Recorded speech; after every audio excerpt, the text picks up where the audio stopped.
Hello everyone, welcome to BioPuri. If you like the videos present on my channel, please like, comment, share and subscribe. तो हम start करते हैं हमारी NEET practice question series की part 24th video. हमारा first question है the amino acid tryptophan is the precursor for the synthesis of. तो हमने आपके डिफरेंट हार्मोन्स के बारे में चैप्टर 22 में पढ़ा है 11th क्लास में। तो जो 12th में बच्चे हैं उन्होंने 11th का 22 चैप्टर देखा होगा कि आपने बहुत सारे हार्मोन्स एंड ग्लैंड्स और आपके हार्मोन्स के फंक्शंस पढ़े थे। तो हमने इसके साथ ये भी देखा था कि जो आपके हार्मोन्स हैं वो किन से बने हैं। कुछ हार्मोन्स आपके स्टेरॉइड हार्मोन्स हैं, स्टेरॉइड डिराइव्ड, कोलेस्ट्रॉल डिराइव्ड जैसे कि ईस्ट्रोजन, प्रोजेस्टेरॉन, आपके ग्लूकोकॉर्टिकॉइड, मिनरलोकॉर्टिकॉइड। कुछ हार्मोन्स आपके टायरोसिन, अमाइनो एसिड डिराइव हैं जैसे कि आपका थायरॉक्सिन, ट्राईआइडोथायरोनिन। और कुछ हार्मोन्स आपके अमाइनो एसिड जैसे कि ट्रिप्टोफैन से डिराइव्ड हैं, तो वो है आपके मेलेटोनिन एंड सेरोटोनिन। तो यहाँ पे हमें पूछा ही गया है कि ऐसा हार्मोन जो अमाइनो एसिड ट्रिप्टोफैन से डिराइव्ड है। तो इसके अलावा भी हमने देखे थे आपके कौन से पेप्टाइड हार्मोन हैं। तो ये सभी कैटेगरीज आपको याद होनी चाहिए कि कौन सा हार्मोन पेप्टाइड है, कौन सा आपका अमाइनो एसिड डिराइव्ड है एंड कौन से स्टेरॉइड है। Second question is following are the two statements regarding the origin of life.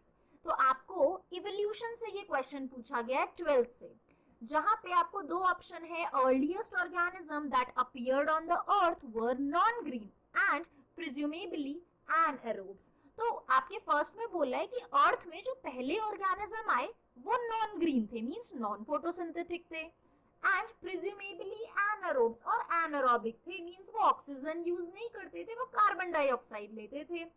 B option में आपको बोला गया है कि the first autotrophic organisms were the chemoautotrophs. तो उन्होंने बोला है जो पहला अगर ऑटोट्रॉपिक ऑर्गेनिज्म भी आया जो खुद का फूड खुद प्रिपेयर करता था, वो एक फोटोसिंथेटिक ऑर्गेनिज्म नहीं था, वो केमोऑटोट्रॉप था।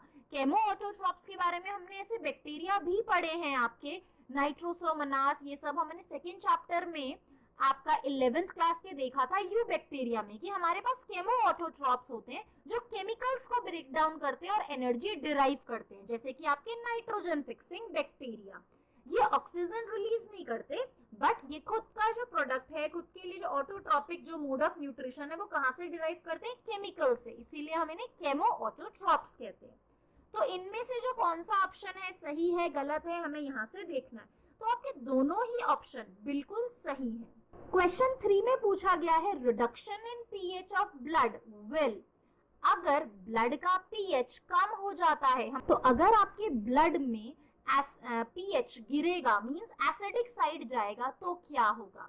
सबसे सिंपल हमने आपके ऑक्सीजन डिसोसिएशन कर्व में देखा था, हीमोग्लोबिन और ऑक्सीजन की बाइंडिंग दैट इज ऑक्सीहीमोग्लोबिन, ये तभी पॉसिबल है जब आपका ऑक्सीजन का पार्शियल प्रेशर कार्बन डाइऑक्साइड से ज्यादा है और आपके हाइड्रोजन आयंस ब्लड में, प्लाज्मा में कम है। तो जैसे जैसे अगर आपके ब्लड का पीएच गिरता जाएगा, कम होगा, इसका मतलब हाइड्रोजन आयंस इंक्रीज हो रहे हैं, एसिडिटी ब्लड में इंक्रीज हो रही है, जिसकी वजह से there would be the decrease in affinity of haemoglobin with oxygen, जिससे आपका हीमोग्लोबिन ऑक्सीजन से एफिशिएंटली बाइंड नहीं कर पाएगा। फोर्थ क्वेश्चन आपको फिर से इवोल्यूशन से पूछा गया है, analogous structure are result of. हमने दो तरह के स्ट्रक्चर्स देखे हैं, एनालॉगस एंड होमोलोगस। होमोलोगस कैसे याद रखना है, होमो मींस सेम, तो same structure different function. Analogous, analogous का बिल्कुल उल्टा होगा, डिफरेंट स्ट्रक्चर है बट सेम फंक्शन है। तो एनालॉगस के साथ हम हमेशा बात करते हैं कन्वर्जेंट इवोल्यूशन की, जैसे हमने देखा था wings of bat and birds, क्योंकि इन दोनों का जो स्ट्रक्चर है वो अलग है बट फंक्शन इज सेम, दोनों का function is flying but structure अलग है। क्योंकि जो बर्ड्स के फेदर्स हैं, विंग्स हैं, उसमें फेदर्स हैं, स्किन है, ये सब चीजें जो हमने पढ़ा भी है आपके एनिमल किंगडम में, forelimbs are modified as wings और विंग्स में फेदर प्रेजेंट है। बट जो आपका बैट है वो एक मैमल है और उसके जो विंग्स हैं वो किससे बने, वो जो स्किन, जो मेम्ब्रेन है, स्किन स्ट्रेच्ड आउट हुई है, जिससे जो विंग्स है वो स्किन का पार्ट है। तो एनालॉगस स्ट्रक्चर्स में होता है कन्वर्जेंट इवोल्यूशन, जिसमें ऑर्गेनिजम्स कि जो एंसेस्टर है वो डिफरेंट है but they are sharing a same habitat और फंक्शन सेम परफॉर्म कर रहे हैं बिकॉज वो एक सेम हैबिटेट शेयर कर रहे हैं। क्वेश्चन 5 आपको पूछा गया है, इसमें से कौन सा रेस्ट्रिक्शन एंडोन्यूक्लिएज है? बायोटेक से आपको क्वेश्चन आया है। आप देखो डीएनएज, आरएनएज एंड प्रोटीएज, ये तीनों एंजाइम्स हैं जो आपके प्रोटीन को, आरएनए को और डीएनएज को डिग्रेड करते हैं। हिंद 2 आपका रेस्ट्रिक्शन एंडोन्यूक्लिएज है। Question 6 the term ecosystem was coined bye, तो ये आपको डायरेक्टली डिस्कवरी बेस्ड क्वेश्चन, जैसा मैंने आपको प्रीवियस वीडियो में बताया, डिस्कवरी बेस्ड क्वेश्चन जो आते हैं, डेट्स पूछी जाती है, ईयर की, कौन से ईयर में डिस्कवर हुआ, तो ये क्वेश्चंस में ही हमारी गड़बड़ होने के चांसेस इंक्रीज होते हैं। तो जो साइंटिस्ट आपको याद हो सकते हैं, जितनी डेट्स आपको याद हो सकती हैं, जरूर करें। तो टर्म इकोसिस्टम कॉइन किया आपके एजी टेंसली ने, और आपके जो फादर ऑफ इकोलॉजी हैं वो है EP Odum. 7th question which of the following statement is wrong, तो इसमें से गलत कौन सा स्टेटमेंट है? सुक्रोज एक डाइसेकेराइड है, सेल्यूलोज एक पॉलीसेकेराइड है, बिल्कुल सही, ये भी आपकी ग्लूकोज यूनिट से मिलकर बना है। यूरासिल एक पायरिमिडीन है, हाँ हमने पढ़ा था प्यूरिन और पायरिमिडीन के बारे में। प्यूरिन में आता है एडेनिन एंड गुआनिन।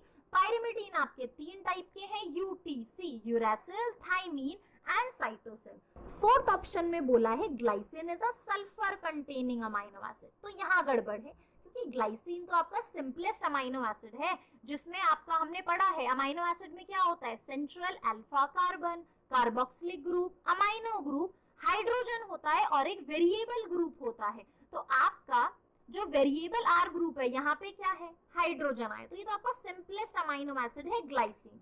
अब सल्फर कंटेनिंग अमाइनो एसिड कौन से हैं? मिथ्योनिन और सिस्टीन आपके सल्फर कंटेनिंग अमाइनो एसिड हैं, तो इनसे भी आपको क्वेश्चन आता है। आपके एरोमेटिक अमाइनो एसिड कौन से हैं? बेंजीन रिंग किसमें है? फिनाइलएलेनिन और ट्रिप्टोफैन में प्रेजेंट है, ऐसे क्वेश्चन पूछते हैं। आपका बेसिक अमाइनो एसिड कौन से हैं, एसिडिक कौन से हैं, तो जो बुक में एटलीस्ट जो एग्जांपल दिए वो तो जरूर याद होने चाहिए। 8th question is in bryophytes and pteridophytes transport of male gamete require, तो हमें पता है आपके जो ब्रायोफाइट्स हैं उन्हें हम एम्फीबियन ऑफ प्लांट किंगडम कहते हैं। टेरिडोफाइट्स को वाटर की जरूरत होती है फॉर फर्टिलाइजेशन, तो ये दोनों में आपका जो ट्रांसपोर्ट हो रहा है मेल गैमीट का वो हो रहा है by water, because external fertilisation present है। 9th क्वेश्चन आपको पूछा गया है इकोलॉजी से, जहां हमने लॉजिस्टिक ग्रोथ मॉडल आपका पढ़ा था। इसमें हमने देखा भी था जो लॉजिस्टिक कर्व है उसका जो इक्वेशन था वो है dn/dt equals to rn 1 minus n by k। तो आपको क्वेश्चन में बोला है कि when does the growth rate of population, means जो पॉपुलेशन की ग्रोथ रेट है वो कब होगी लॉजिस्टिक मॉडल में 0 के इक्वल। तो आप देखो पहले समझते हैं dn/dt, d मींस चेंजेस और n क्या है आपका बता रहा है आपका पॉपुलेशन ग्रोथ रेट, t बता रहा है आपका टाइम। तो change in population growth rate with respect to time, तो dn/dt तो ये हो गए। r is intrinsic value of natural increase, n आपका जो पॉपुलेशन ग्रोथ रेट हो गया, k इज कैरिंग कैपेसिटी कि एक एनवायरनमेंट में एक निशे में कितने ऑर्गेनिजम्स रह सकते हैं वो उस एरिया की, उस निशे की कैरिंग कैपेसिटी है। तो आप देखो बोला गया है कि कब ये 0 के इक्वल होगा, तो अगर मेरी nk की वैल्यू 0 होती है तो 1 माइनस 0 इज 1, तो मेरा dn/dt मींस जो ग्रोथ रेट ऑफ पॉपुलेशन है वो तो इक्वल्स टू 1 हो जाएगा। और यहाँ पे लिखा है कैरिंग हैबिटेट और ये बर्थ रेट, ये तो बिल्कुल इनवैलिड ऑप्शन है। When nk is exactly 1 बोला है जब 1 के इक्वल होगा, तो 1 माइनस nk की वैल्यू क्या होगी 1, तो 1 माइनस 1 इज 0 और 0 इंटू होगा rn से तो भी 0 होगा, तो dn/dt इज इक्वल टू 0 हो गया। तो जब हमारी पॉपुलेशन जो हमारा nk की वैल्यू है वो एग्जैक्टली 1 होगी तब ही आपका dn/dt means the growth rate of a population with respect to time आपका 0 होगा। 10th question which of the following statement is not true, तो यहाँ आपको कुछ स्टेटमेंट दिए गए जो आप देख सकते हो आपके पोलन ग्रेन से रिलेटेड है। तो पोलन ग्रेन का जो एक्सटर्नल और इंटरनल लेयर होती है एक्साइन एंड एंटाइन, एक्साइन स्पोरोपोलेनिन से बनी है, पोलन ग्रेन्स एलर्जीज कॉज करते हैं, पोलन ग्रेन को हम लिक्विड नाइट्रोजन में स्टोर करते हैं और क्रॉप ब्रीडिंग के लिए यूज करते हैं, ये तीनों सही है।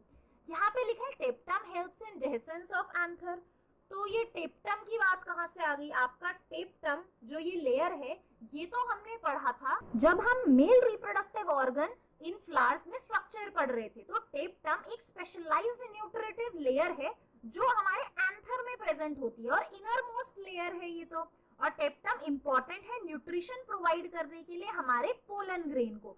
तो ये डेसेंस में मतलब जब एंथर बर्स्ट हो रहा है तो वहां तो ये कोई रोल प्ले नहीं कर रही, तो ये आपका गलत स्टेटमेंट है। तो प्रीवियसली हम नीट प्रैक्टिस क्वेश्चन सीरीज में पार्ट 23 तक कर चुके हैं, जिसमें हमने 230 क्वेश्चन सॉल्व किए हैं और आज हमारे 240 कंप्लीट होते हैं। तो आप प्रैक्टिस कर सकते हैं प्रीवियस वीडियो से, जिनका लिंक डिस्क्रिप्शन बॉक्स में भी प्रेजेंट है। If you like the videos, please like, comment, share and subscribe. Thank you for watching the video.